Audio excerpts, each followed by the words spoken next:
Selamat sore adik-adik. Apakah suara saya bisa jelas terdengar? Selamat sore, jelas Ibu. Kalau misalnya sudah terdengar dengan jelas, karena sekarang sudah jam 15.00 di jam saya akan memulai kegiatan kuliah hari ini ya. Selamat sore semuanya. Terima kasih sudah hadir. Jadi ini adalah pertemuan keempat untuk materi presentasi perihal macam-macam metode yang dapat digunakan dalam studi farmakoekonomi. Ya, kemarin 3 minggu sebelumnya sudah dilakukan presentasi oleh kelompok 1 sampai dengan kelompok 6. Sekarang berarti giliran kelompok 7 dan kelompok 8. Untuk supaya waktunya lebih efektif dan optimal ya, jadi mungkin kita menggunakan sistem yang seperti waktu presentasi kelompok 3 dan kelompok 4. Jadi setiap kelompok, nanti kelompok 7 presentasi terlebih dahulu. Setelah presentasi langsung membuka tanya jawab ya, langsung membuka sesi tanya jawab. Nah, membuka sesi tanya jawab, kemudian silahkan berdiskusi untuk mencari jawabannya, kemudian diberikan feedback kepada penanya. Kalau misalnya sudah selesai semua sesi tanya jawabnya, satu sesi saja, baru nanti dilanjutkan presentasi oleh kelompok 8. Itu juga seterusnya, setelah kelompok 8 presentasi, karena kelompok terakhir langsung dibuka sesi tanya jawab dan diberikan feedback atau tanggapan perihal penanyanya itu. Jadi diselesaikan dulu per kelompok ya untuk presentasi, kemudian tanya jawab, setelah itu baru dilanjutkan untuk kelompok selanjutnya. Kira-kira apakah sudah jelas yang saya sampaikan untuk kelompok penyaji?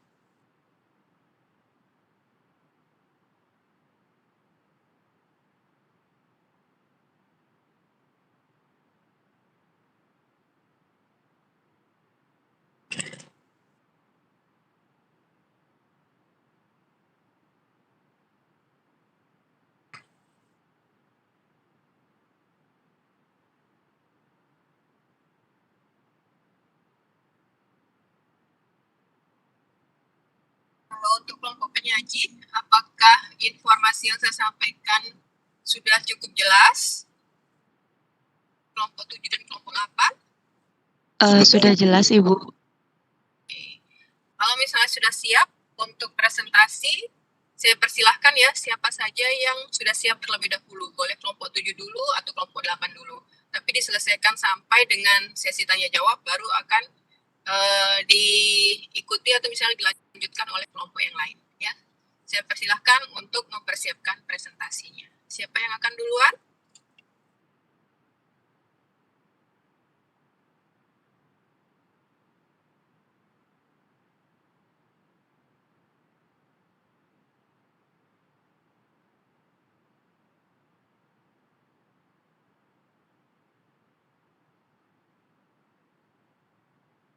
Izin menjawab, Bu.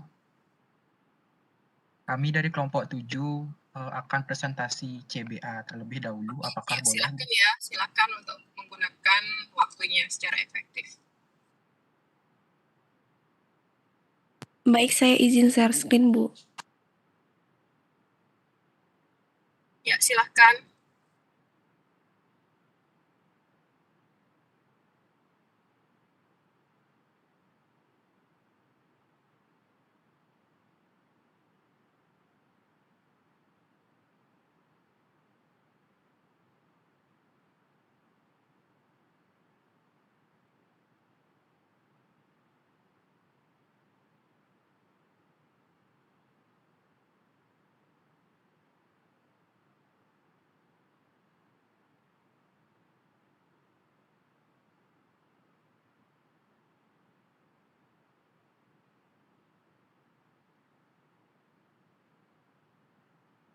Baik, terima kasih atas waktu dan kesempatannya. Jadi kami di sini dari kelompok 7 akan menjelaskan mengenai analisa farmakoekonomi, yaitu cost benefit analysis atau CBA.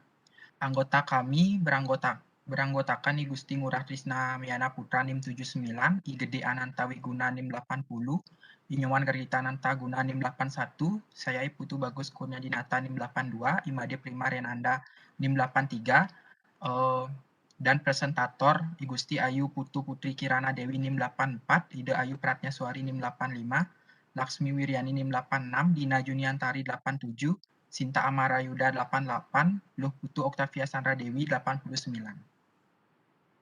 Next. Baik, untuk outline yang pertama adalah pendahuluan yang akan membahas mengenai latar belakang dan tujuan. Yang kedua adalah tinjauan pustaka. Yang ketiga adalah review jurnal. Dan yang keempat adalah kesimpulan. Next. Baik, untuk pendahuluan akan langsung dijelaskan oleh presentator kami, yaitu I Gusti Ayu Putu Putri Kirana Dewi. Baik, di sini saya akan menjelaskan tentang pendahuluan terlebih dahulu. Sebelum kita mengetahui lebih lanjut apa itu farmaekonomi, mari kita lihat dulu apa sih definisi dari farmakoekonomi tersebut. Farmakoekonomi merupakan salah satu bagian dari ilmu ekonomi kesehatan yang diterapkan terutama perihal untuk mempertimbangkan pemakaian terapi obat pada pelayanan kesehatan.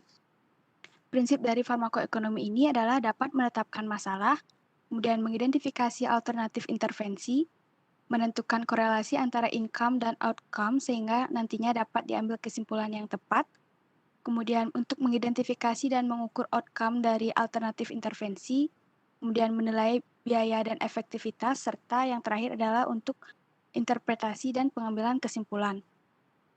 Kemudian adapun tujuan dari farmakoekonomi yaitu untuk memberikan informasi mengenai data yang dapat membantu para pembuat kebijakan untuk memudahkan pemilihan alternatif kebijakan mengenai pelayanan di bidang kesehatan agar nantinya menjadi lebih efisien serta ekonomis.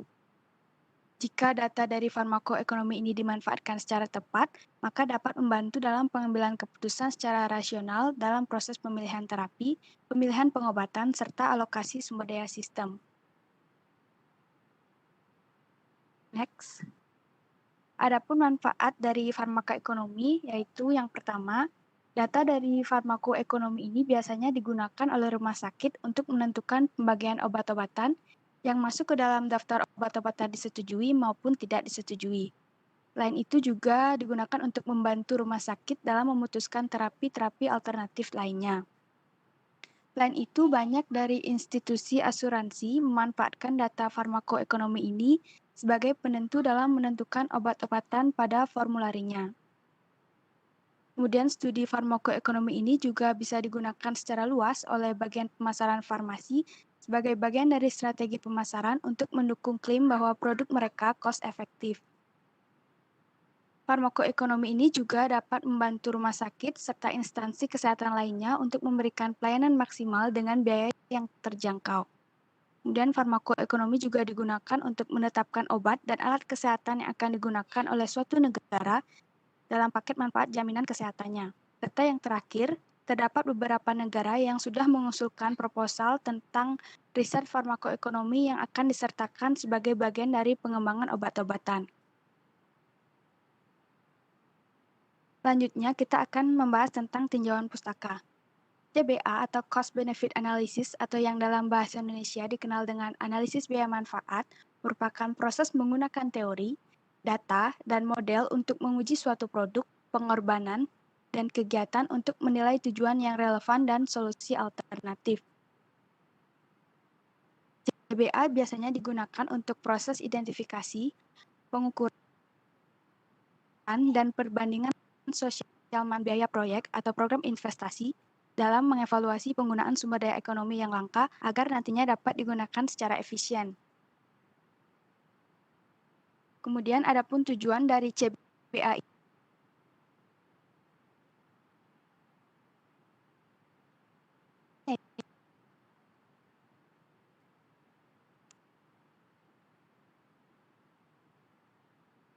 untuk menentukan atau mengukur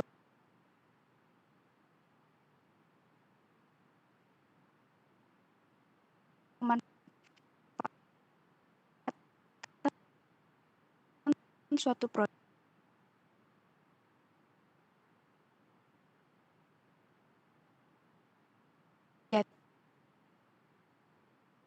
dan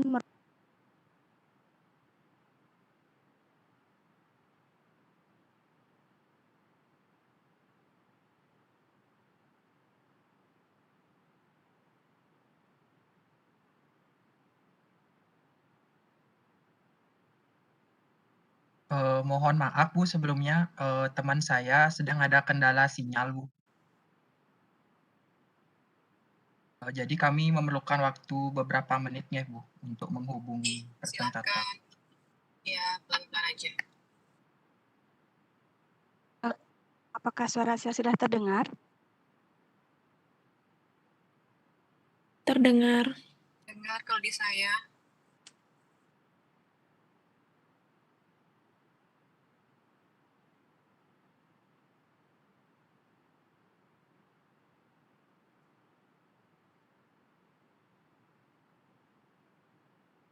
Akan lanjutkan tujuan CBA. Ada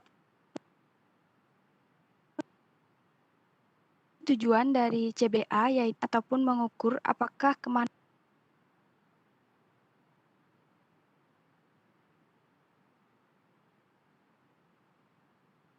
untuk membandingkan suatu proyek.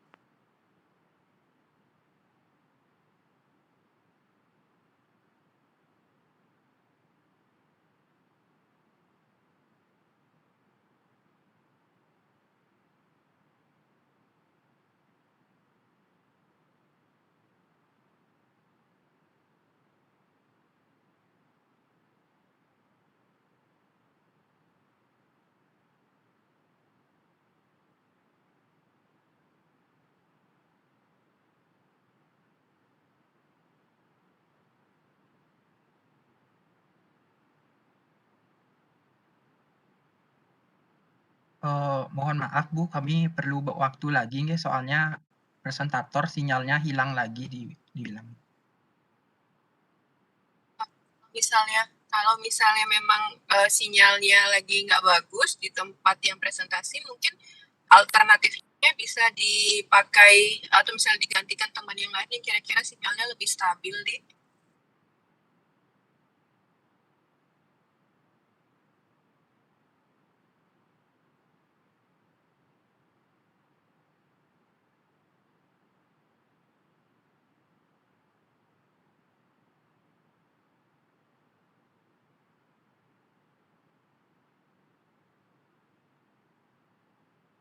Izin masuk, Bu. Saya izin menggantikan teman saya. Jadi tadi di tujuan, adapun tujuan dari cost benefit analysis ini yaitu untuk menentukan atau mengukur apakah kemanfaatan suatu proyek, program, atau kegiatan merupakan suatu investasi atau biaya yang baik atau tidak. Cost benefit analysis ini juga bertujuan untuk memberikan dasar untuk membandingkan suatu proyek. Lalu untuk manfaat dari cost benefit analysis yaitu untuk memasukkan keuntungan dan biaya sosial, juga sebagai dasar yang kuat guna mempengaruhi keputusan legislatif atau sumber dana dan meyakinkan untuk menginvestasikan dana dalam berbagai proyek. Lalu untuk prinsipnya sendiri, cost benefit analysis ini hanya menitik beratkan pada efisiensi penggunaan faktor produksi tanpa mempertimbangkan masalah lain seperti distribusi, stabilisasi ekonomi, dan sebagainya. Analisis ini hanya menentukan program dari segi efisiensi, sedangkan pemilihan pelaksanaan program berada di tangan pemegang kebijakan yang dalam memilih juga mempertimbangkan faktor lain. Saat ini, cost benefit analysis merupakan alat utama dalam membuat evaluasi program atau proyek untuk kepentingan konsumen, seperti penambahan fasilitas penunjang pelayanan dan pengembangan program. Next.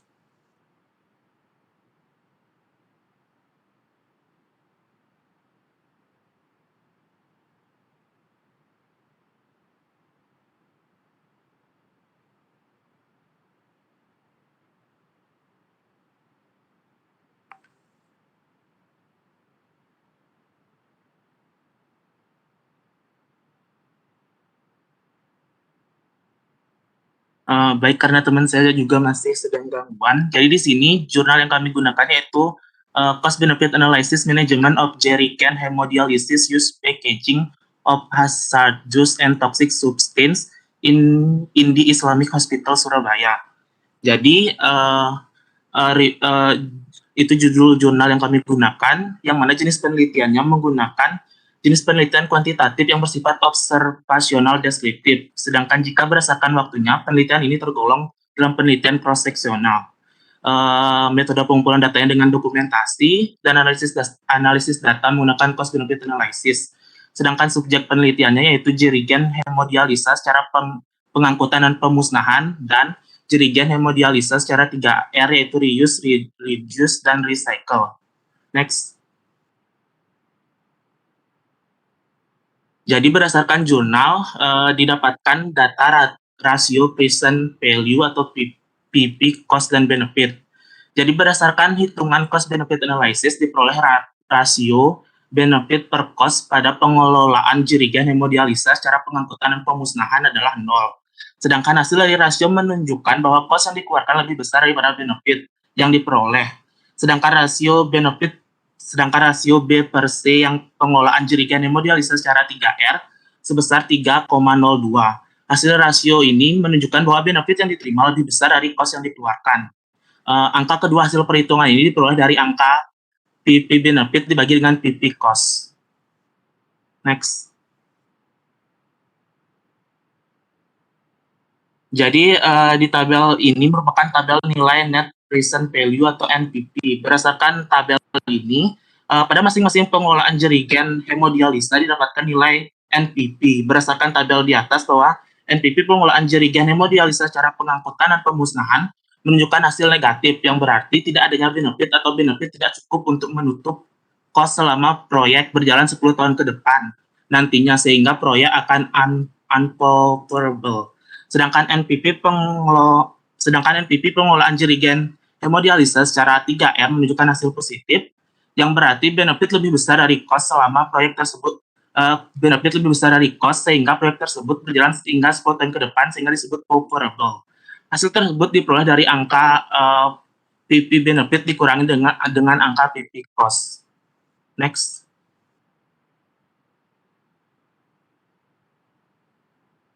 Baik, jadi kesimpulan dari jurnal kami yaitu berdasarkan hasil perhitungan rasio B per C diperoleh bahwa rasio B per C pada pengelolaan jerigen hemodialisa secara pengangkutan dan pemusnahan lebih kecil, yaitu 0, dibandingkan pengelolaan jerigen hemodialisa secara 3R, yaitu 3,02.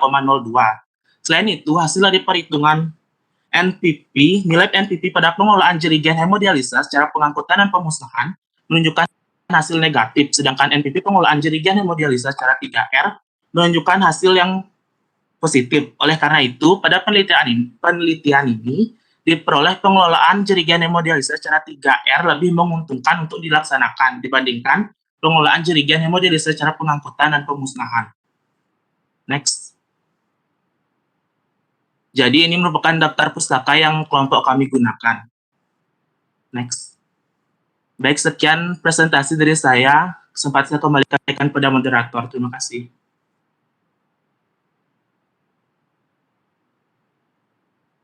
Baik, sekian presentasi dari kami. Selanjutnya akan kami lanjutkan dengan diskusi.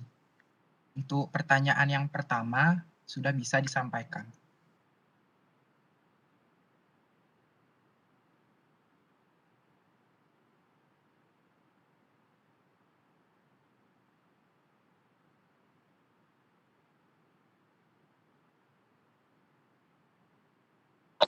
Halo, apakah suara saya masuk? Sudah masuk, Gangga.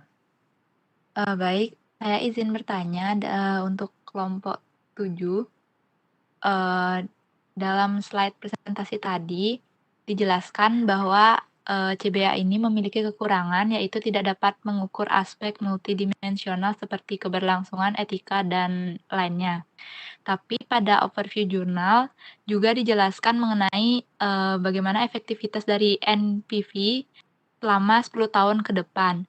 Bukankah ini artinya bahwa CBA ini dapat mengukur aspek keberlangsungan dan bukan termasuk kelemahan dalam teknik CBA sebagai analisis efektivitas harga, atau mungkin ada maksud lain dari kekurangan teknik CBA ini yang menyangkut keberlangsungan itu? Sekian pertanyaan saya. Terima kasih. Baik, jadi mungkin saya tekankan lagi untuk pertanyaannya Gangga. Jadi menurut Gangga tadi kami sempat menyebutkan mengenai kekurangan dari CBA ini, salah satunya keberlangsungan. Tapi di overview jurnal kami menjelaskan mengenai efektivitas NPV selama 10 tahun ke depan. Jadi pertanyaannya, bukankah CBA ini dapat mengukur aspek keberlangsungan dalam hal efektivitas cost, atau mungkin ada maksud lain dari kekurangan CBA yang menyangkut keberlangsungan tersebut? Seperti itu kan, Gangga? Iya, benar.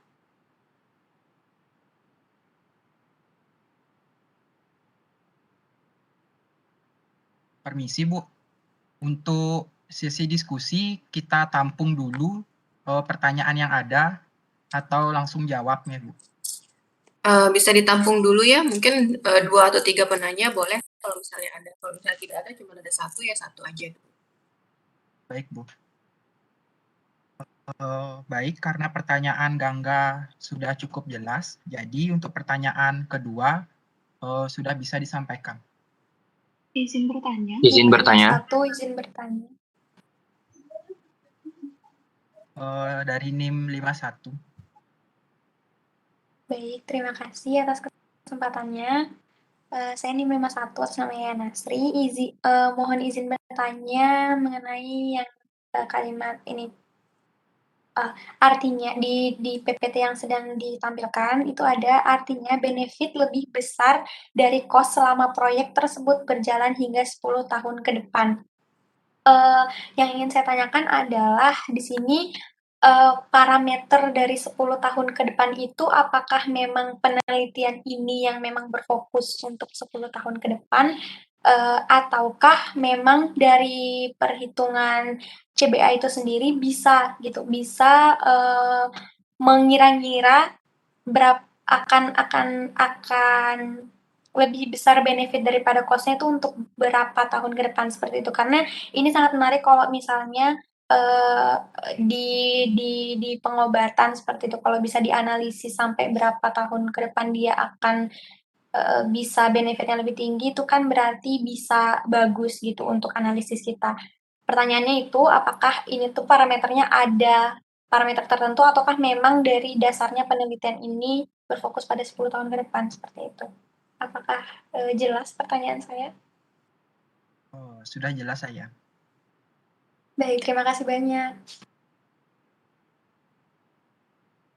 Baik, kami akan buka dengan 3 pertanyaan terlebih dahulu. Tadi Sindu Wahyu ingin mengutarakan pertanyaan. Baik, terima kasih atas kesempatannya. Apakah suara saya terdengar? Halo? Sudah. Oke, baik. Sebelumnya perkenalkan, saya Sindu dari NIM 35. Di sini pertanyaan saya sederhana saja. Berdasarkan dari pemaparan materi kelompok ini kan di kesimpulan juga sudah disampaikan mengenai analisis yang digunakan. Lalu di sini ada 2 indikator yang saya lihat, ada rasio B per C sama net present value atau NPV. Di dalam CBA ini apakah keduanya harus dipakai, yaitu rasio B per C dan NPV, atau boleh salah satunya, atau keduanya ini merupakan satu kesatuan dalam proses analisis CBA ini? Mungkin itu aja pertanyaan saya. Mungkin bisa dijawab nanti. Terima kasih. Apakah sudah jelas? Sudah jelas, Sindu. Oke, baik. Terima kasih. Baik, karena sudah terkumpul 3 pertanyaan, jadi dari kelompok kami izin untuk berdiskusi terlebih dahulu.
Oh, Saya izin masuk.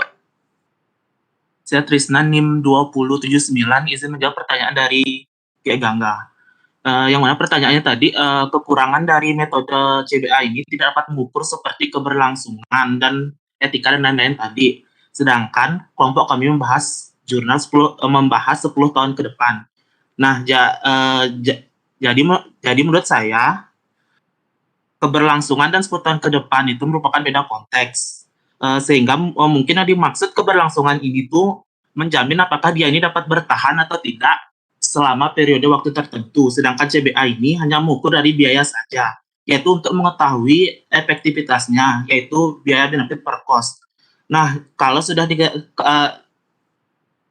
didapatkan yang mana yang lebih bagus antara dua pilihan tersebut, maka akan dapat ditentukan yang mana yang lebih baik untuk dilakukan atau dilanjutkan. Jadi pada jurnal ini keputusan yang diambil adalah pengelolaan jerigen hemodialisa secara 3R karena nilai NPP yang lebih besar, bahkan positif, sehingga ini yang lebih cocok untuk dilakukan. Jadi metode CBA di sini tidak dapat memastikan keberlangsungannya, apakah dia akan bertahan terus ataupun tidak. Karena metode ini hanya mengukur atau memperkirakan CBA dari biaya saja. Sedangkan untuk keberlangsungan tersebut bisa disebabkan oleh beberapa faktor lainnya, tidak hanya dari faktor biaya saja, mungkin dari faktor-faktor lainnya yang yang bisa saja menyebabkan keberlangsungan metode ini tidak dapat berjalan selama periode waktu tersebut. Sekian dari saya. Apakah ada anggota saya ingin menambahkan?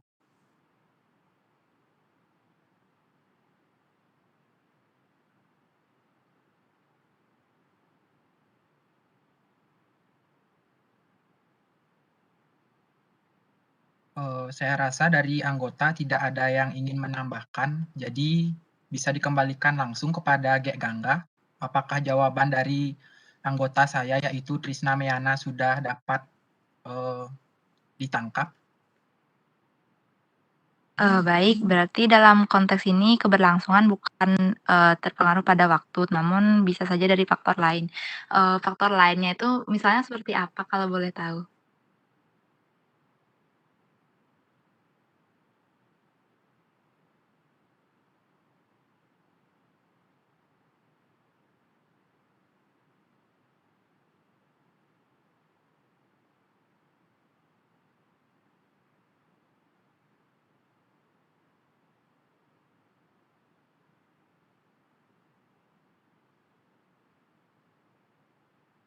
Baik, jadi di sini Trisna Meana sedang gangguan sinyal, nggak bisa on mic.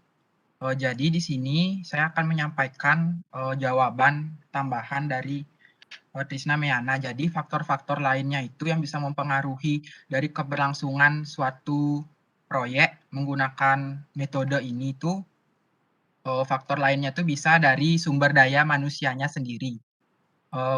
Mungkin jika banyak sumber daya manusianya tidak cukup edukasi, semisalkan melakukan korupsi, tentunya keberlangsungan dari proyek yang akan dijalani itu tidak dapat berjalan secara maksimal atau bisa saja proyeknya tersebut bangkrut. Dan sementara CBA ini sendiri dia tuh hanya mengukur atau membandingkan antara dua hal yang akan kita pilih sebelum menjalankan sebelum memilih suatu proyek yang akan dijalankan. Seperti itu. Namun tidak mempertimbangkan faktor-faktor lainnya. Jadi CBA ini hanya berdasarkan biaya dan juga pengeluarannya saja yang dibandingkan untuk memilih hasil terbaik dari suatu proyek yang akan dijalankan. Seperti itu, Gangga. Baik, terima kasih jawabannya.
Baik, untuk pertanyaan kedua dan ketiga mohon ditunggu sebentar karena masih didiskusikan.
Baik, saya izin menjawab pertanyaan dari Yayan Nasri NIM 51 tentang 10 tahun yang ada di pembahasan itu.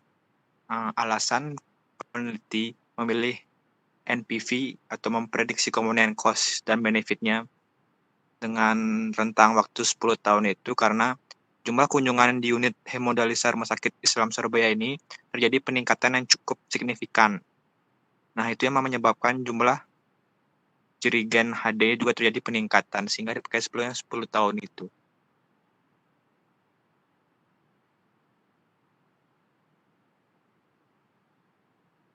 Apakah dari teman-teman anggota kelompok saya ada yang ingin menambahkan lagi?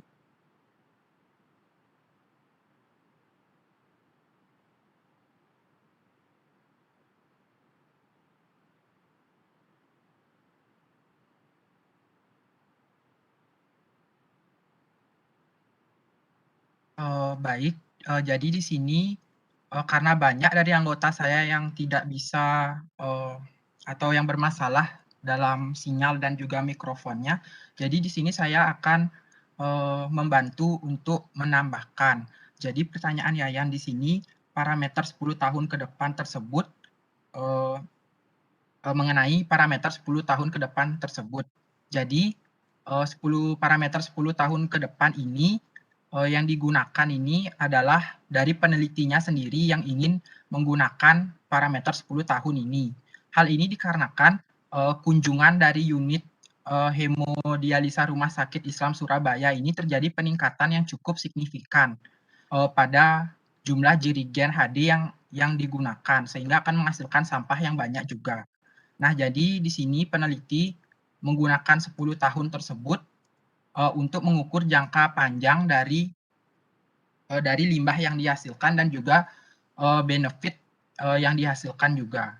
Seperti itu. Dan untuk CBA, apakah perhitungan CBA ini mengukur 10 tahun ke depan, yang pastinya tidak pasti karena pengukuran CBA ini bisa mengukur di banyak rentangan tahun, yaitu membandingkan antara benefit dan cost-nya. Misalkan benefit yang didapatkan itu misalnya selama 5 tahun, maka cost pengeluaran yang digunakan untuk membandingkannya itu juga harus 5 tahun. Jadi rentangan rasio antara benefit dan cost-nya itu sama-sama tahunnya. Jadi tidak harus sampai 10 tahun seperti itu.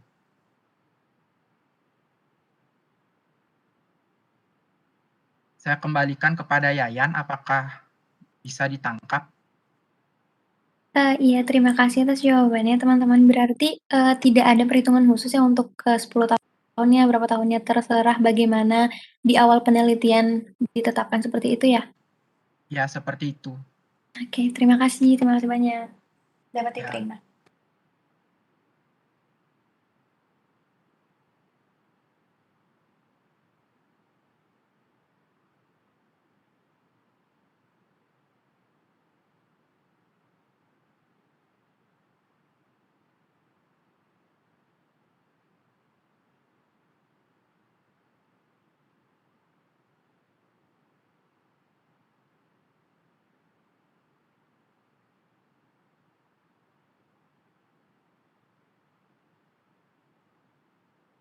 Baik, untuk pertanyaan dari Sindu, kami masih memerlukan waktu lagi sebentar untuk mendiskusikan jawabannya. Jadi mohon tunggu lagi sebentar.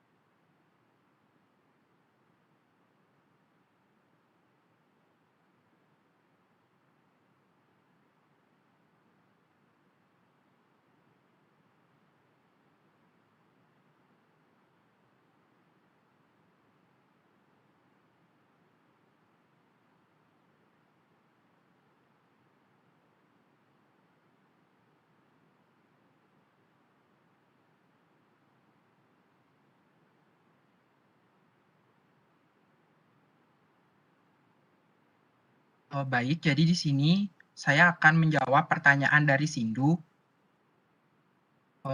Saya mewakili kelompok saya karena anggota saya terkendala sinyal dan juga mikrofon. Jadi di sini pertanyaannya Sindu yaitu apakah kita boleh menggunakan B per C atau benefit per cost atau hanya menggunakan NPV atau salah satunya saja. Jadi di sini untuk perhitungannya sendiri lebih baik menggunakan keduanya atau lebih baik kita menggunakan perhitungan B per C dan selanjutnya dilanjutkan kembali menggunakan perhitungan NPV atau net present value untuk memastikan hitungannya kembali. Nah, di mana dari nilai B per C ini kita membandingkan antara benefit yang dihasilkan, yaitu pada jurnal kami ini membahas benefit selama 10 tahun ke depan dan juga cost selama 10 tahun ke depan. Nah, di mana mungkin untuk slide-nya bisa digeser ke pembahasan terlebih dahulu. Next, top. Di mana next. Nah, stop. Nah, di mana di sini benefit yang pertama itu adalah kita harus mencari nilai B per C dan ini merupakan hal yang paling penting untuk nantinya kita dapat membandingkan faktor mana yang bakalan lebih baik yaitu atau proyek mana yang bakalan lebih baik untuk dipilih. Yang pertama proyeknya itu ada pengangkutan dan pemusnahan jirigen HD. Nah, di mana si peneliti ini mendapatkan nilai benefitnya itu 0, sementara cost atau pengeluarannya selama 10 tahun yaitu 268.326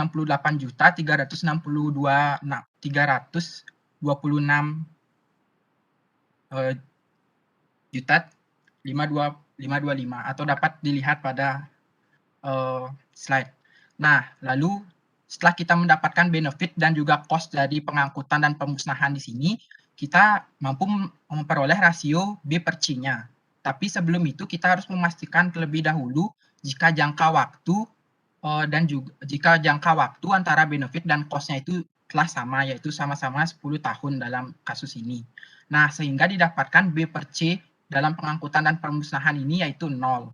Sementara secara 3R, benefitnya dapat dilihat pada slide, dan saat dibagi antara benefit dan juga cost-nya itu selama 10 tahun menggunakan proyek pengolahan limbah jirigen HD secara 3R yaitu reduce, reuse, dan recycle ini didapatkan rasio 3,0.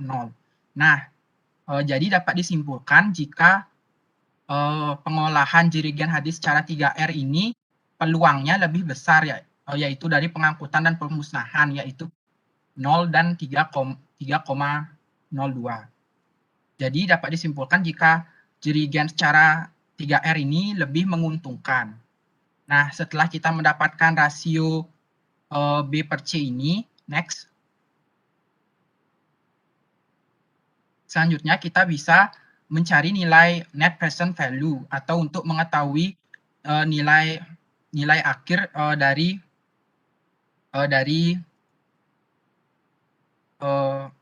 selisih antara pengeluaran dan juga pemasukannya. Nah, di mana setelah kita mendapatkan nilai B per C ini, kita mendapatkan nilai pengangkutan dan pemusnahannya itu benefitnya 0 dan cost-nya tadi itu dikurangi karena ini adalah net present value, jadi dia ini mengurangi atau selisih antara pengeluaran dan pemasukan. Nah, didapatkan nilai net present value pada pengangkutan dan pemusnahan ini nilainya minus, sementara secara 3R di sini didapatkan nilai positif, yaitu sebesar 64.856.134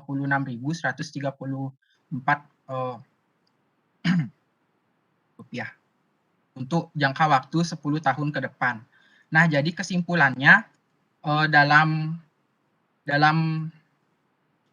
CBA ini sebaiknya itu perlu kita menggunakan dua metode, yaitu untuk mencari B per C dan juga N per V-nya. Agar untuk lebih memastikan kembali hasil yang didapatkan seperti itu. Apakah dapat ditangkap, Sindu? Baik, terima kasih Kurniadiata. Jadi sebelumnya saya mohon maaf juga karena saya tadi berpikir seperti ini gitu. Itu kan dua variabel yang baik dari perhitungan rasio B per C dan NPV itu kan menggunakan variabel yang sama secara matematis itu. Ada dua variabel aja itu, ada variabel benefit dan ada variabel cost, dan intinya baik dari rasio BC dan NPV kita mencari nilai mana yang paling besar, maka itu yang dipilih. Jadi kalau saya tadi berpikir sih yang mana aja salah satunya boleh aja sih dipakai karena intinya mencari yang paling besar gitu. Dan itu pun dari dua perhitungan itu pun kita juga menggunakan variabel yang sama.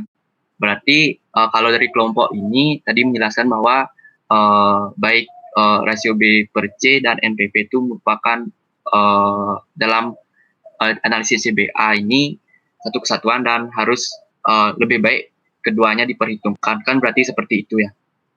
Iya, Sindu. Saya juga mau menambahkan lagi karena kalau kita mengukur menggunakan rasio B per C ini yang kita dapatkan tuh hanya peluangnya saja, yaitu seperti tadi peluang pada pengangkutan dan pemusnahan itu 0, sementara pengolahan jirigen secara HD ini menggunakan 3R nih cuma kita dapatkan rasionya saja, perbandingannya 3,02 dan juga berbanding 0, sementara kalau di NPV ini kita dapat membandingkannya dalam jumlah uang sehingga lebih jelas. Jadi lebih baik menggunakan keduanya seperti itu. Oh, baik. Mungkin itu ya dari saya sih, sudah dapat diterima sih. Terima kasih atas jawabannya dari kelompok 7. Baik, sama-sama Sindu.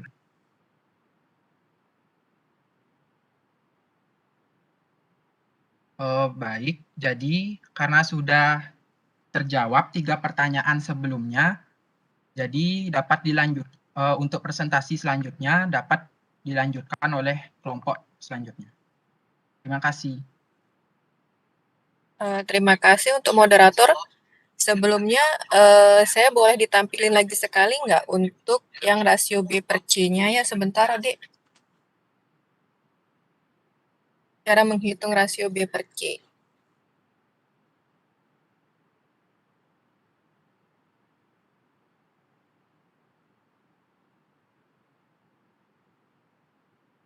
Oh, oke, sip. Ya, terima kasih.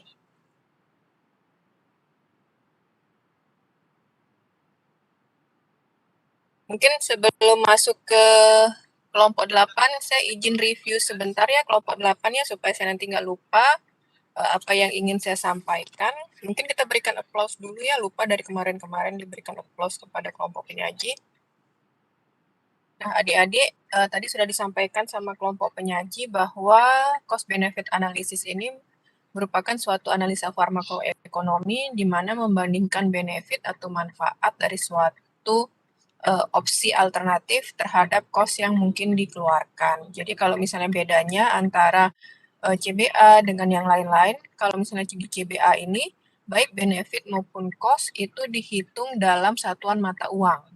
Ya, jadinya dia nanti adalah misalnya dihitung dalam rupiah adalah rupiah per rupiah. Kalau misalnya kemarin cost effectiveness itu effectiveness-nya itu bisa dihitung misalnya length of stay atau misalnya seperti apa. Jadi length of stay per berapa biayanya. Kemudian yang pas utility misalnya kali per biayanya dan lain sebagainya ya. Nah, di sini di CBA itu dihitung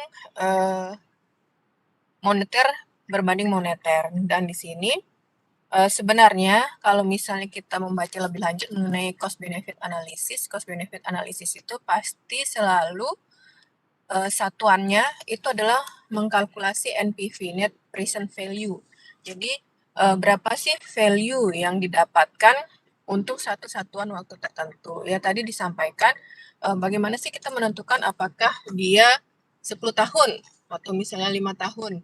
Nah, ini ada yang namanya optimasi penggunaan suatu alat, karena misalnya cost benefit analysis ini biasanya lebih banyak digunakan untuk menganalisa atau misalnya analisa farmakoekonomi perihal penggunaan suatu alat ya. Kalau misalnya obat-obatan mungkin jarang, karena obat-obatan itu kan sekali minum atau misalnya seperti apa. Tapi biasanya alternatifnya adalah suatu program ya, atau misalnya alat. Nah, bagaimana kita mengukur dia itu berapa lama? Misalnya kayak yang di sini jerigennya adalah 10 tahun. Maka ada yang namanya optimal waktu penggunaan optimal dari suatu barang ya, misalnya HP gitu ya. Kalau HP kita tahu setiap tahun itu biasanya akan muncul lagi satu varian baru. Apakah saat HP itu waktu penggunaannya 1 tahun? Tidak. Jadi dia akan dilihat sampai kapan dia bisa mengakomodasi semua kebutuhan yang berlaku. Misalnya sampai nanti biasanya HP setiap 5 tahun itu ada satu program yang sudah tidak bisa digunakan lagi. Maka dia penggunaannya adalah hitungan NPV-nya per 5 tahun. Nah, jerigen ini misalnya masa pakainya itu diestimasi adalah 10 tahun. Jadi dalam waktu 10 tahun itu jerigen itu sebenarnya masih bisa dipakai dengan 3R ya, misalnya seperti itu. Kemudian setelah 10 tahun dia bisa pecah, rusak dan lain sebagainya sehingga tidak dapat digunakan secara optimum. Jadi antara satu barang dengan barang yang lain itu biasanya kita akan melihat dari segi durabilitasnya ya, ketahanannya itu kira-kira dia akan berfungsi secara optimum dalam jangka waktu berapa. Nah, dari situ baru bisa dihitung antara benefit sama cost-nya. Jadi dia bisa memproyeksikan seberapa besar sih misalnya benefit yang akan diperoleh selama 10 tahun ke depan. Seberapa besar sih biaya yang dikeluarkan untuk misalnya pemeliharaan suatu alat dalam 10 tahun ke depan ya.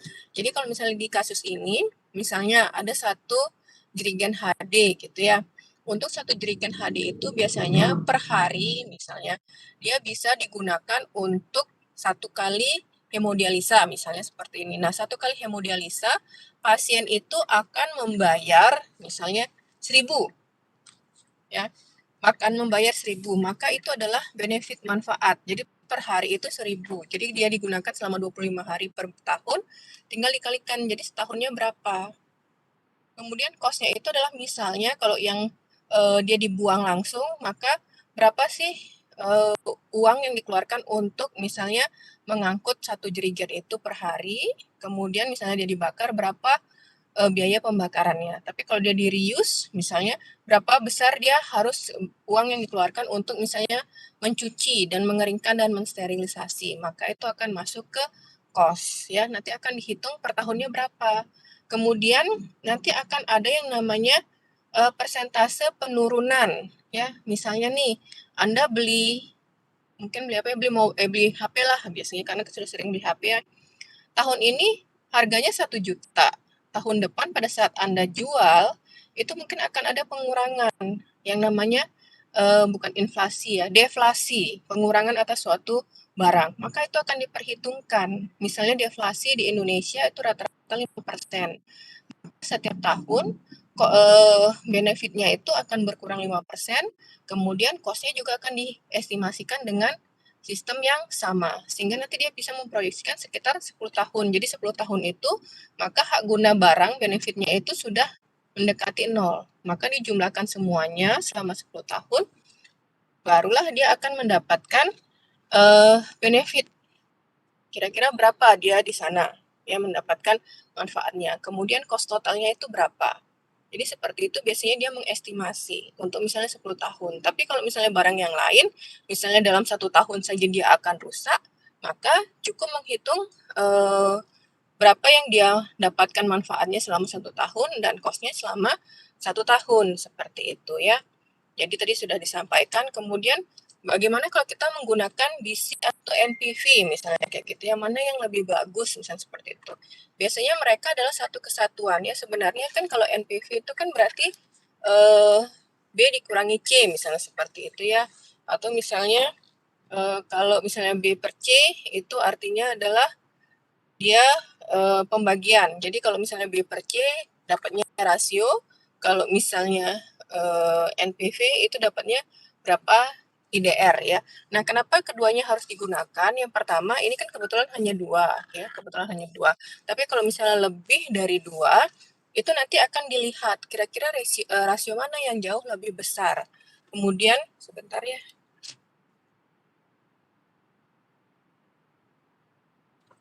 Kemudian rasio yang lebih besar itu kira-kira dia berapa bisa mendapatkan value untuk jangka waktu tertentu misalnya gitu.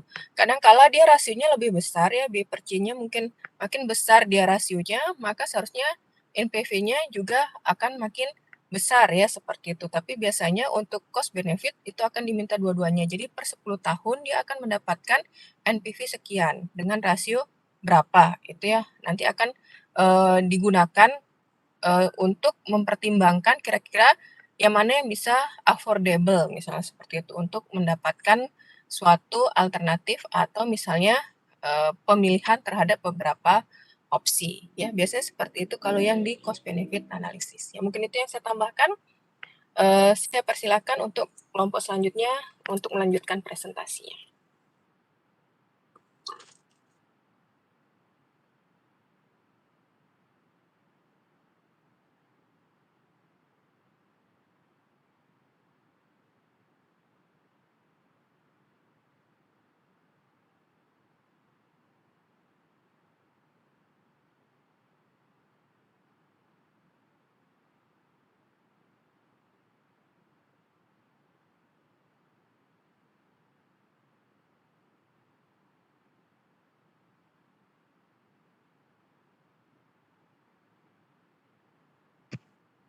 Baik Ibu, apakah sudah bisa kami mulai?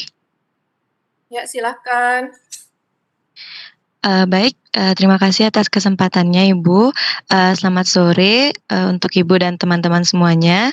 Di sini kami dari kelompok 8 akan mempresentasikan cost benefit analysis atau CBA, yang mana adapun anggota dari kelompok kami yaitu IGD Reza Wisnu Badaswara dengan NIM 90, Ana Agung Istri Agung Sri Chandrawati dengan NIM 91, Putu Sri Anjani dengan NIM 92, Komang Tri Subawa dengan NIM 94, Komang Dian Mertasari Dewi dengan NIM 95, saya sendiri sebagai moderator yaitu Nilo Diatantri dengan NIM 96, I Gusti Agung Istri Mas Dianti Pratiwi NIM 97, Nikadek Diah Ayu Septian dari NIM 98, Gede Bagus Abdi Raditya dengan NIM 99, Putu Ayu Pramana Maharatih dengan NIM 100, dan Kadek Ayu Wikaning Tias Kusumagiri dengan NIM 101.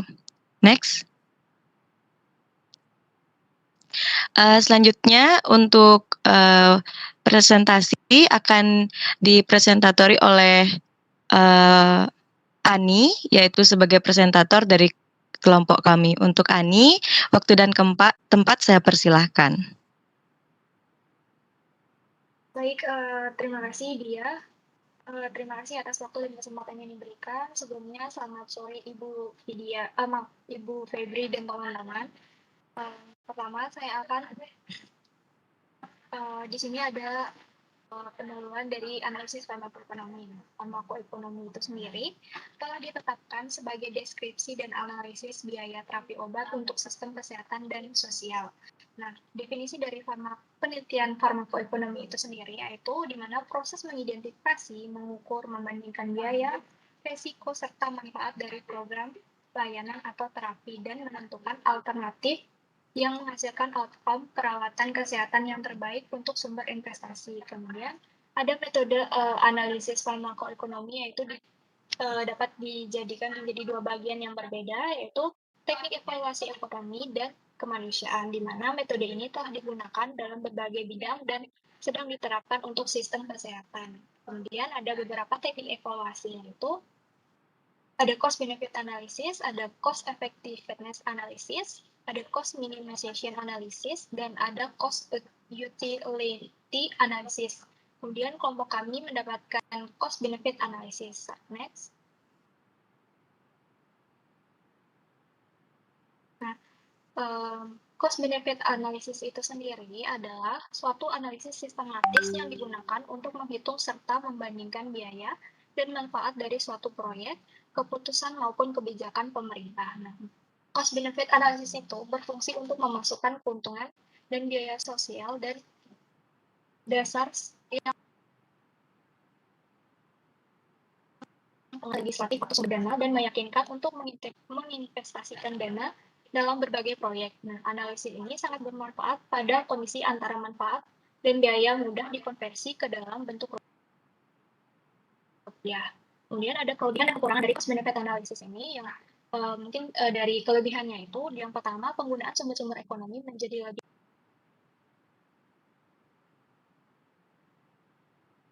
dan keputusan seperti menginvestasikan dana dalam berbagai proyek. Yang ketiga, membantu memilih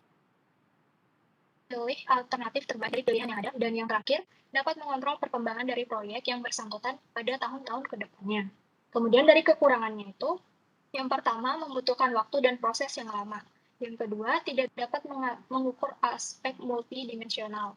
Yang ketiga, CBA ini lebih berfungsi memberikan informasi kepada pengambilan keputusan, tetapi tidak dapat membuat keputusan itu sendiri. Nah, yang keempat, tidak ada standar dalam kuantifikasi biaya manfaat atau di mana subjektivitas yang terlibat ketika mengidentifikasi, mengukur, dan memperkirakan biaya dan manfaat yang berbeda dapat menimbulkan penafsiran biaya manfaat yang berbeda pula.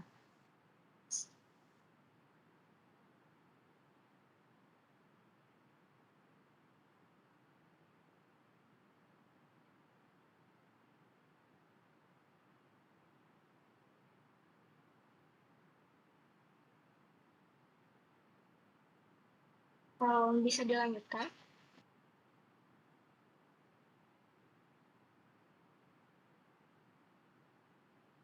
Baik, berikut beberapa langkah pengukuran dari cost benefit analisisnya. Yang pertama itu mengidentifikasi alternatif dan intervensi yang akan dianalisis. Yang kedua, mengidentifikasi biaya dari masing-masing alternatif atau intervensi. Yang ketiga, mengidentifikasi alternatif dan intervensi yang akan dianalisis. Yang keempat, mentransformasi manfaat dalam bentuk uang. Yang kelima, menghitung total benefit. Dan yang keenam, menghitung rasio benefit atau discounting. Dan yang terakhir, menganalisis alternatif dan intervensi yang paling menguntungkan. Nah, masuk pada review jurnalnya, di mana di dalam jurnal disebutkan PT Trisula Tekstil Industri Tbk merupakan perusahaan berstatus penanaman modal dalam negeri atau PMDM yang bergerak di bidang industri tekstil terpadu dengan memproduksi benang tekstur sintesis, polyester fancy sweating, hand celup, dan trademark, di mana produk-produk tersebut menggunakan banyak zat kimia berbahaya.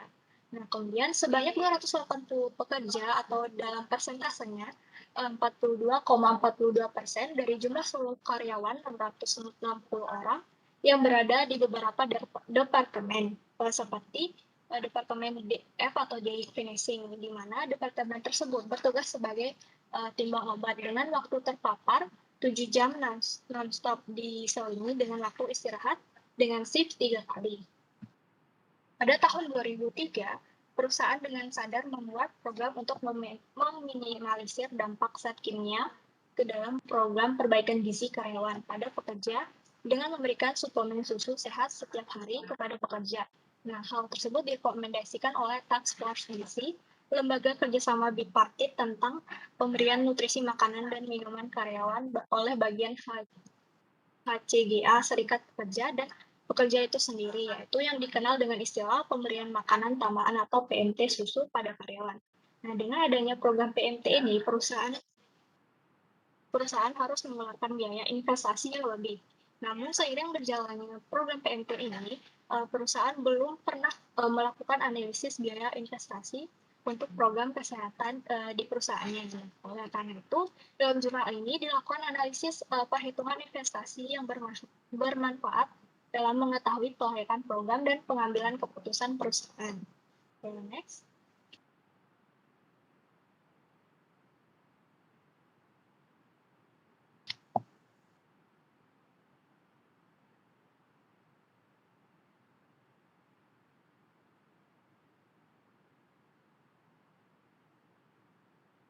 Bisa di next.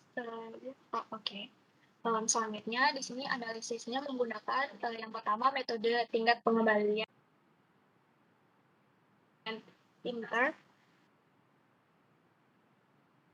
internal atau IRR atau internal rate of return, di mana berdasarkan perhitungan yang dilakukan interpretasi adalah 2, yang berarti di mana tingkat bunga pengembalian atau rate of return-nya yang diinginkan lebih kecil dan investasinya pun tidak menguntungkan. Kemudian ada di sini ada metode nilai bersih yang sekarang atau NPV, di mana kepanjangannya Net Present Value. Dari perhitungan yang dilakukan, diketahui bahwa nilai NPV-nya itu untuk program PMT susu itu sebesar 23.534.448 76 sen, yang berarti bahwa nilai NPV 1 PMT susu tersebut itu lebih besar, sehingga program pemberian makanan tambahan tersebut dapat diterima. Hal ini menunjukkan bahwa investasi yang dilakukan memberikan manfaat bagi perusahaan. Next.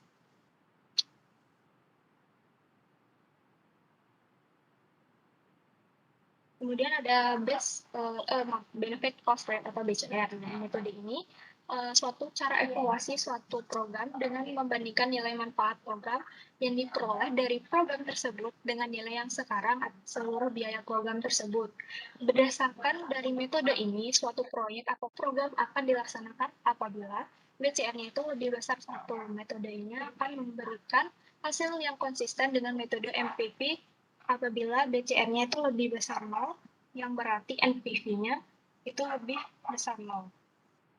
Kemudian ada teknik analisis BCA yang digunakan, itu bersifat observational descriptive dengan membandingkan biaya atau cost dengan manfaat atau benefit, dengan langkah awal melakukan identifikasi biaya investasi dan biaya operasional. Dalam penelitian ini, dilakukan identifikasi biaya, antara lainnya itu biaya langsung yang terdiri dari biaya pembelian susu, biaya pembelian tambahan seperti gula pasir, dan biaya tidak langsung terdiri dari biaya gaji pegawai, biaya pembayaran listrik, dan lainnya. Bisa dilanjutkan.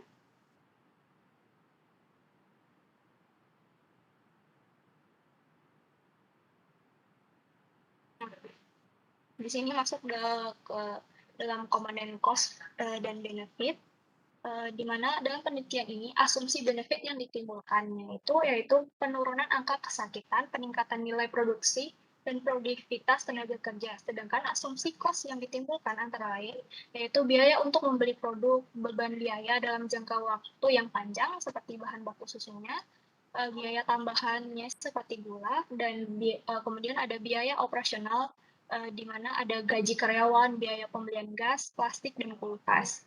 Kemudian berdasarkan hasil penelitian yang dilakukan oleh Marini, komponen cost dan benefit pada penyelenggaraan laboratorium sederhana bersifat tangible atau berwujud uang. komponen cost terdiri dari biaya investasi, biaya fasilitas, biaya operasional, dan biaya pemeliharaan fasilitas. Nah, kemudian ada berdasarkan hasil penelitian Muslim di tahun 2015, komponen manfaat biaya CBA pada program kesehatan dalam intervensi ergonomis dan penanganan well-being atau LBP adalah biaya perubahan dalam lingkungan fisik dan stasiun kerja, biaya operasional, penghematan biaya, perawatan kesehatan pekerja, penghematan biaya turnover, dan ketidakhadiran pekerja, dan peningkatan produktivitas. Kemudian kita masuk ke nilai cost dan benefit, di mana terdapat tabel perhitungan cost dan benefit dari program PMT Susu untuk karyawan di PT Trisula Tekstil tersebut. Berdasarkan rasio benefit cost-nya, investasi program PMT Susu pada karyawan menunjukkan hasil analisis program PMT Susu yang didapat dengan rasio 2,50. Nah, rasio tersebut berarti berada pada posisi lebih besar sama dengan 1, yang dimana artinya PMT Susu tersebut dikatakan layak untuk tetap berlangsung. Bisa di next. Baik, kesimpulannya, berdasarkan hasil penelitian yang dilakukan, program PMT Susu biaya investasi akan tertutup dalam waktu 1 tahun 5 bulan. Nah, berdasarkan kriteria rasio benefit cost-nya, maka dapat diambil kesimpulan investasi program pemberian makanan tambahan tersebut pada karyawan itu bisa dikatakan layak atau feasible, dan itu berdasarkan hasil perhitungan rasio benefit cost yang telah dilakukan analisis program PMT Susu tersebut mendapat rasio 2,50 yang berarti berada pada posisi lebih besar sama dengan 1, di mana program PMT Susu tersebut dapat dikatakan layak dan tetap untuk berlangsung. Kemudian kesimpulan yang kami dapat, program PMT di pabrik Trisula ini menghasilkan manfaat yang lebih besar bagi kesehatan karyawannya daripada biaya yang dikeluarkan untuk program PMT tersebut, sehingga program PMT ini layak untuk dilanjutkan dan ditingkatkan kualitasnya. Kemudian, kebijakan program PMT tersebut ditetapkan di PT Trisula ini memberikan manfaat dalam memberikan kesehatan, meningkatkan kesehatan karyawan, terutama yang lebih banyak terpapar zat kimia. Dan yang terakhir, penelitian ini memberikan hasil perhitungan dalam pengambilan keputusan untuk keberlangsungan suatu program kebijakan kesehatan. Berikut merupakan daftar pustaka yang kelompok kami lakukan, yang kami gunakan. Sekian presentasi saya, kelompok kami. Saya kembalikan ke moderator. Terima kasih. Baik, terima kasih kepada presentator yaitu Ani telah memaparkan presentasi dari kelompok 8. Baik, karena presentasi dari kelompok kami sudah berakhir, maka akan kami buka dengan sesi tanya jawab. Untuk itu, jika ada yang ingin bertanya, dipersilahkan untuk on mic dan menyampaikan pertanyaannya. Izin bertanya. Mohon izin bertanya. Mohon izin bertanya. Baik. Yang pertama, untuk Angel, tadi kalau tidak salah saya dengar pertama. Baik, terima kasih atas kesempatannya. Sebelumnya, perkenalkan nama saya Nikomang Angelina Sinta Pratiwi dengan NIM 2071. Saya ingin bertanya, berdasarkan tadi yang dijelaskan oleh presenter tadi tersebut, saya ingin mempunyai pertanyaan, yaitu kan CBA itu berarti cost benefit analysis ini membandingkan dalam bentuk uangnya. Nah, jikalau pada biaya yang tidak langsung itu, bagaimana ya cara mengkonversikan ke dalam bentuk rupiah? Apakah pertanyaan saya dapat diterima? Baik, dapat diterima Angel. Mungkin akan saya ulang terlebih dahulu. Tadi Angel menyampaikan kan CBA ini itu dibandingkan membandingkan dalam bentuk uang. Nah, kalau biaya pada biaya yang tak langsung itu bagaimana cara untuk dikonversikan ke dalam rupiah? Apakah benar pertanyaannya seperti itu, Angel? Benar, Tan. Oke, terima kasih Angel. Untuk itu, sembari menunggu diskusi dari kelompok kami, kami buka pertanyaan kedua. Tadi untuk pertanyaan kedua, dipersilahkan. Ada yang ingin bertanya? Mohon izin bertanya. Baik, untuk Gongari, dipersilahkan.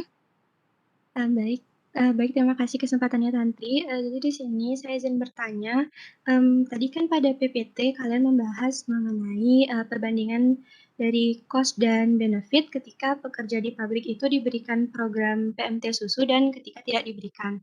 Nah, di sini saya izin bertanya jika seandainya yang dibandingkan sekarang itu berbeda dan misalkan diubah menjadi pemberian program PMT susu A dan susu B. Jadi dalam artian di sini yang berbeda itu adalah jenis dari pemberian susunya. Itu apakah masih bisa dianalisis dengan metode cost benefit analysis ini atau tidak? Dan jika misalkan bisa dianalisis dengan metode ini, bagaimana cara kita menentukan benefit yang diperoleh? Apakah cara menghitungnya masih sama dengan yang terdapat dalam PPT kalian? Sekian dari pertanyaan saya, apa sudah jelas? Baik, untuk pertanyaannya sudah jelas, Gongari. Mungkin akan saya ulang terlebih dahulu. Tadi pertanyaannya, apakah PPT kan PPT tadi itu membahas mengenai membandingkan pengeluaran dan benefit ketika pekerja pabrik diberikan program PMT susu dan tidak diberikan. Nah, bagaimana jika semisal kasusnya diubah menjadi pemberian PMT susu A dan susu B itu dalam jenis susu yang berbeda, apakah masih bisa dianalisis dengan metode CBA ini atau tidak? Dan jika iya, bagaimana cara memperoleh benefit yang diperoleh seperti itu? Menentukan benefit yang diperoleh, apakah benar? Benar, Tantri. Baik, terima kasih, Gongari. Dan terakhir kita membuka sesi pertanyaan terakhir. Apakah ada yang ingin bertanya? Lagi satu pertanyaan. Izin bertanya. Mohon izin.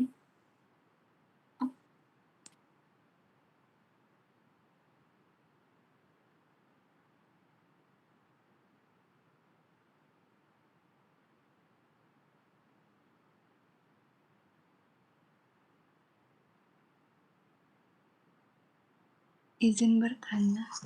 Baik, untuk Depi dipersilahkan terlebih dahulu. Oh ya, mohon maaf sebelumnya. Tadi setelah pemaparan dari kelompok 8, saya izin bertanya, apakah di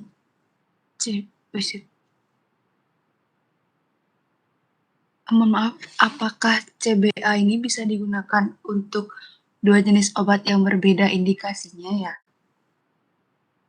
Mungkin itu pertanyaannya. Apakah sudah jelas?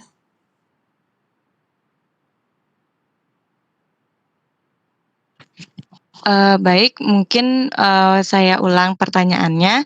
Apakah metode CBA ini dapat digunakan untuk menentukan atau mengenai?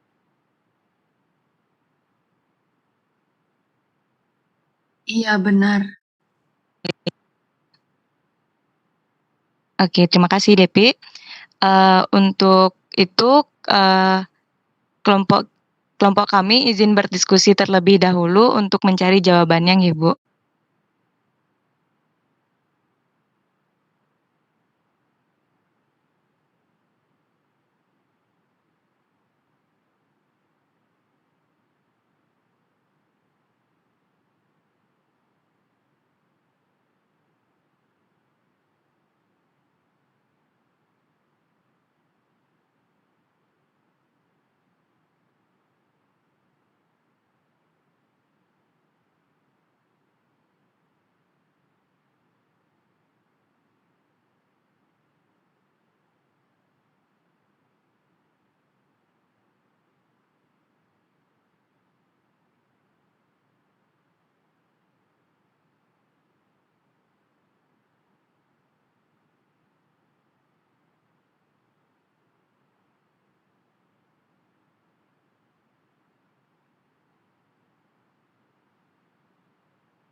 Baik, dari kelompok kami akan menjawab terlebih dahulu untuk pertanyaan yang diajukan oleh, Gung Ari. Untuk itu, Gung Mas dipersilahkan untuk on mic dan menjawab pertanyaan dari, Gung Ari. Baik, apakah suara saya terdengar? Suaranya agak kecil dan agak bergema di saya, mungkin bisa dikeraskan, Gung? Baik, apakah sudah terdengar? Sudah sedikit jelas. Baik, jadi saya ingin menjawab pertanyaan dari Gung Ari tadi.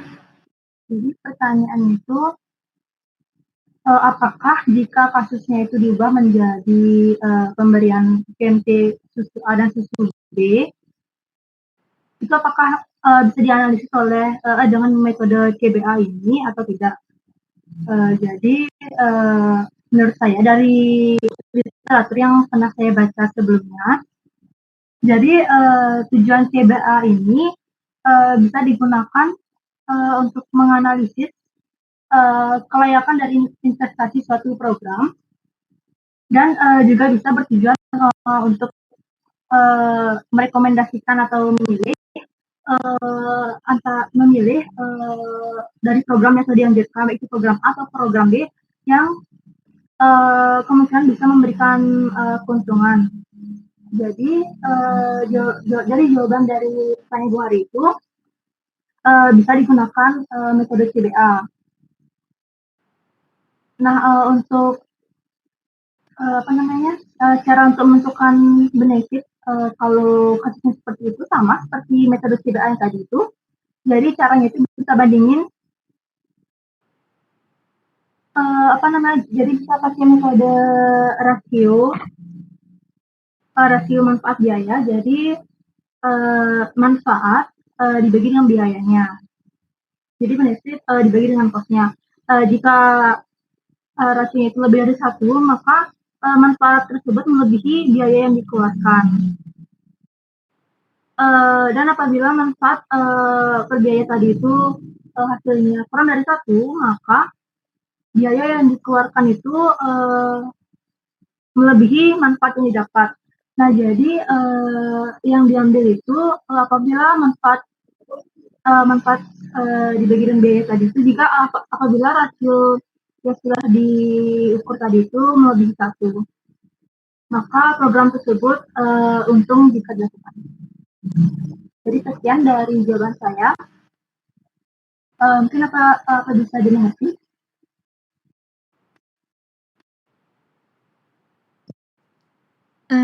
Iya, sudah bisa dapat diterima, Gung Mas. Terima kasih.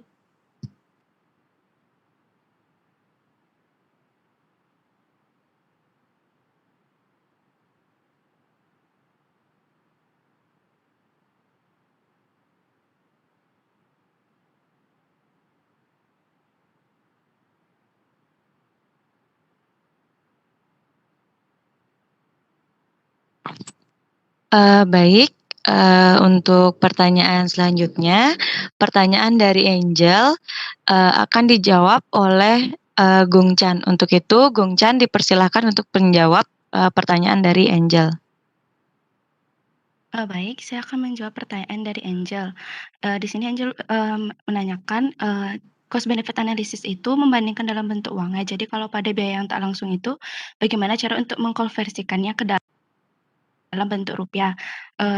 Dengan cara menggunakan metode valuasi outcome yang terdiri dari the human capability approach dan the willingness today approach, yang dimana the human capability approach itu menilai seseorang individu yang sehat, artinya itu dapat produktivitas yang dihasilkan.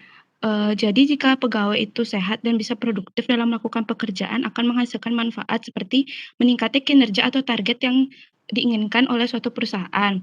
Dan juga itu pendapatan seseorang sebelum pajak, yang dimana nilai kesehatan seseorang itu sebenarnya berapa nilai yang sanggup diberikan untuk menjamin kesejahteraan dan jaminan kesehatannya. Sedangkan pada the willingness today approach itu mengestimasi nilai dari kesehatan dari pekerja yang terpapar kimia untuk mencegah dan mengendalikan timbulnya penyakit akibat kerja baik fisik maupun psikis, keracunan, infeksi, dan penularan. Baik, Angel, apakah dapat diterima? Sudah dapat diterima, Gung Chan. Terima kasih. Terima kasih.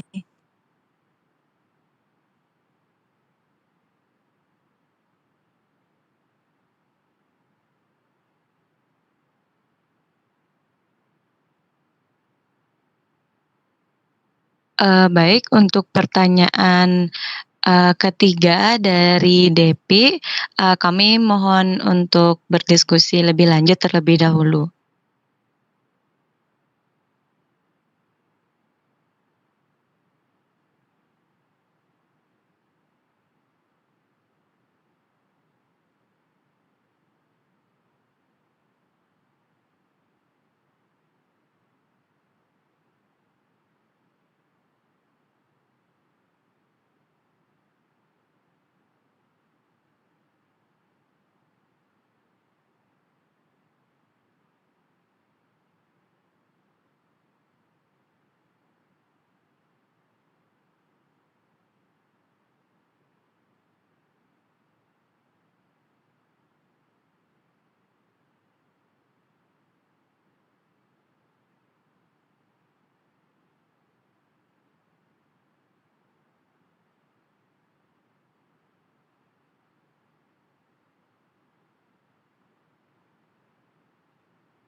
Oke, baik untuk pertanyaan ketiga, yaitu pertanyaan dari Depi, akan dijawab oleh Reza.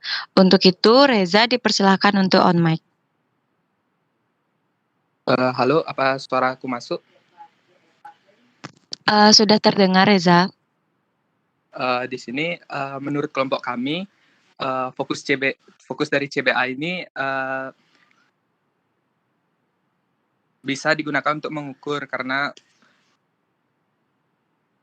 menurut kelompok kami bisa karena fokus dari CBA ini untuk mengukur dari perbandingan benefit dan cost-nya, seperti itu.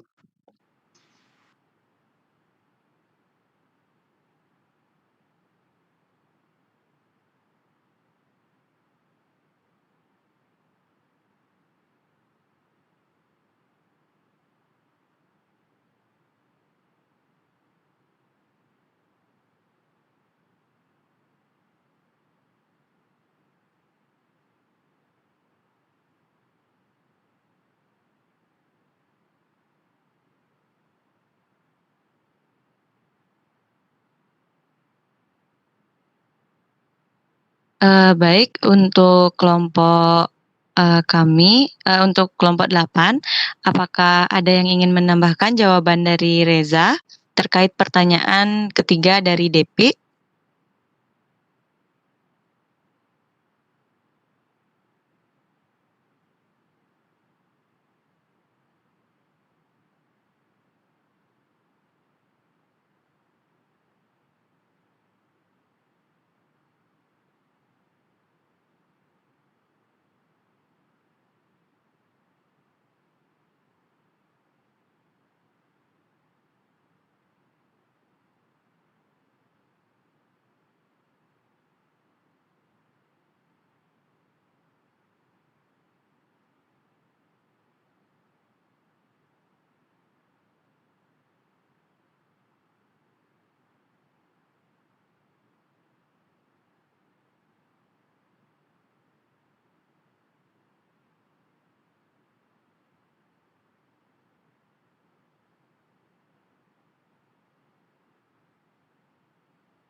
izin menambahkan.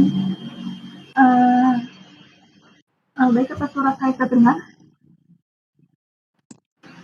Sudah terdengar, Gung Mas. Jadi, menurut kelompok kami, jadi CBA ini bisa dilakukan untuk menganalisis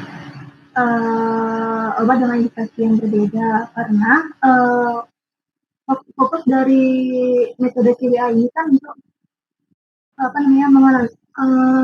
membandingkan antara biaya dan manfaat dari suatu program tersebut dalam bentuk moneternya. Jadi menurut kami digunakan untuk obat dengan indikasi berbeda. Mungkin apa sudah bisa dipahami?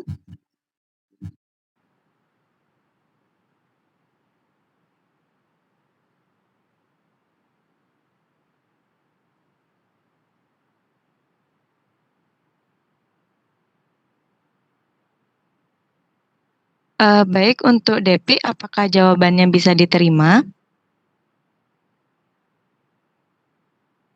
Baik, terima kasih kelompok 8, jawabannya bisa diterima.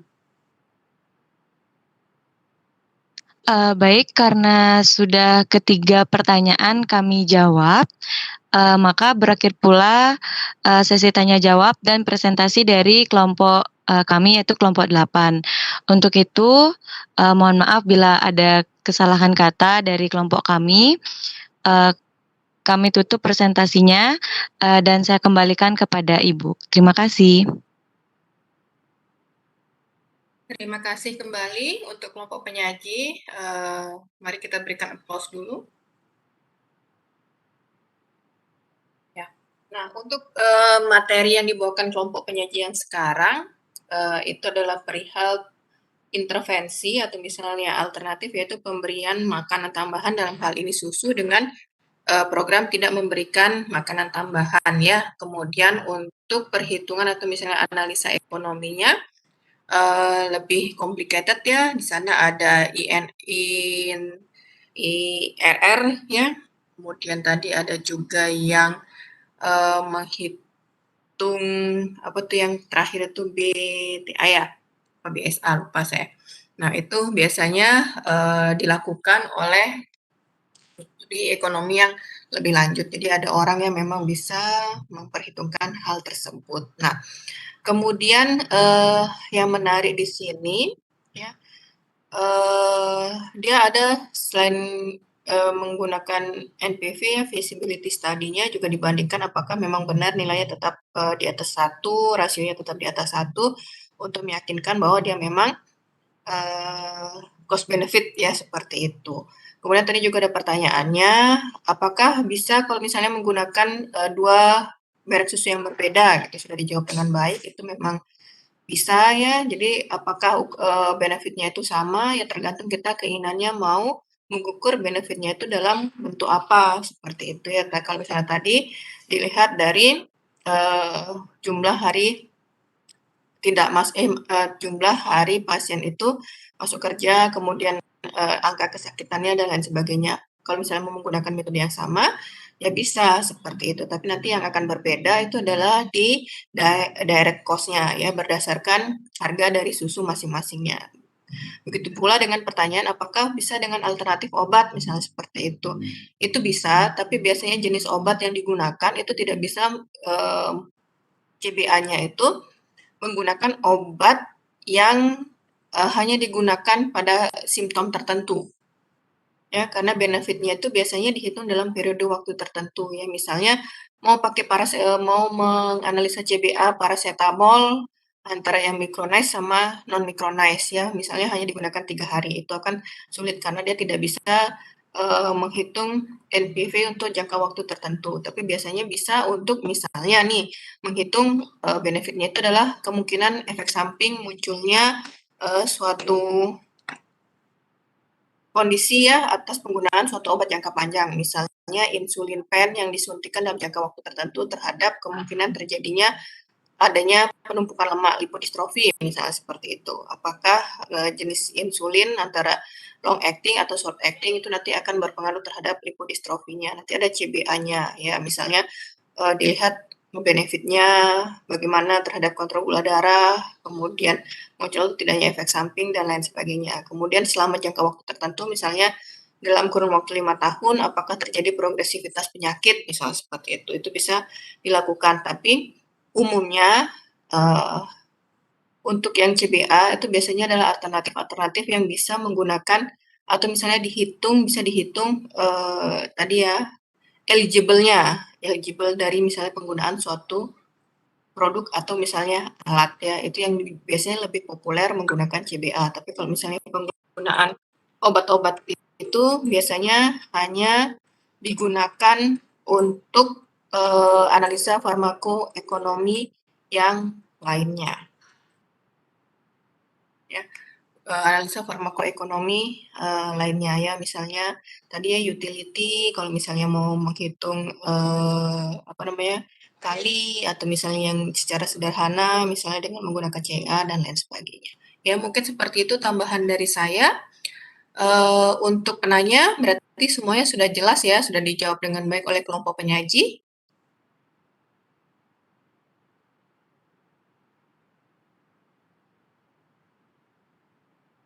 Tadi untuk kelompok yang penanya, apakah ada yang ingin disampaikan lagi kepada kelompok penyaji, baik kelompok 7 atau 8?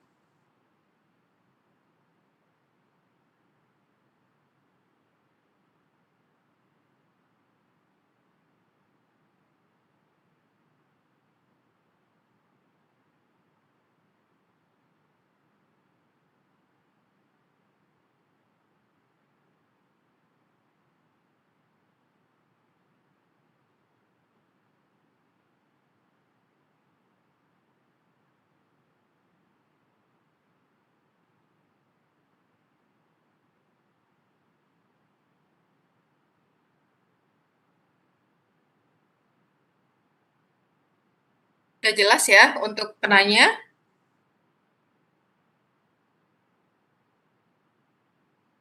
Dari saya sudah, Ibu. Saya sudah, Bu. Oke, kalau misalnya sudah, saya rasa untuk pertemuan hari ini sudah cukup ya. Minggu depan masih ada, katanya diinformasikan sama Korma, ada studi kasus. Jadi studi kasusnya nanti saya akan menyiapkan satu studi kasus, kemudian dikerjakan langsung di saat pengerjaan soal. Jadi besok saya akan memberikan kasus dengan model soal OSC ya. Ada lembar kerja, ada kasus dan kelengkapannya, kemudian Anda nanti akan mengerjakan per kelompok ya, kelompoknya sama aja 1 sampai 8, biar mudah nanti memberikan nilai.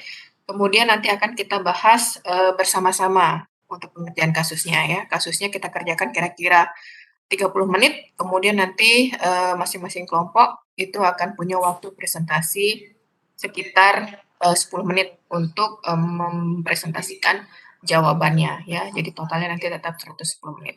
Mungkin itu yang bisa saya sampaikan untuk studi kasus minggu depan. Terima kasih atas kehadirannya. Semoga apa yang kita pelajari hari ini dapat bermanfaat. Saya menutup kegiatan kuliah hari ini. Selamat sore semuanya. Selamat sore, terima kasih banyak, Ibu. Selamat sore, Ibu. Terima kasih banyak, Ibu. Selamat sore, terima kasih, Ibu.